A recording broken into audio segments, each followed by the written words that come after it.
I got a phone call from the doctor here at the hospital, and he told me that there had been an accident and that Jordan was hurt very bad and I needed to come home.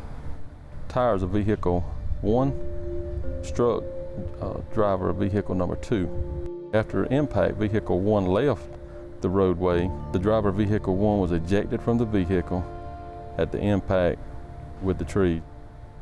It was a long drive back to Hazelhurst, wondering, what the outcome was going to be. And before I got home, I had already received numerous calls that ultimately he had passed away from his injuries.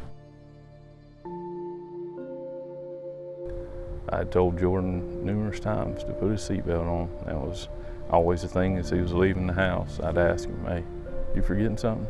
"No, sir. Did I leave my cell phone in the house?" "No, put your seatbelt on, Jordan."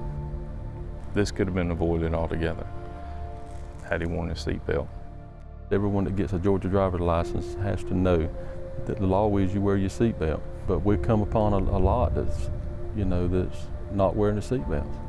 We've got to educate these kids more. Wear your seatbelts.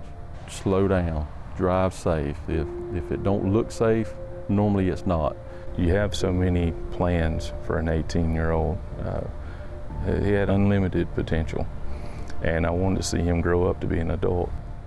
That keeps running in my mind that this potential will never come to fruition now.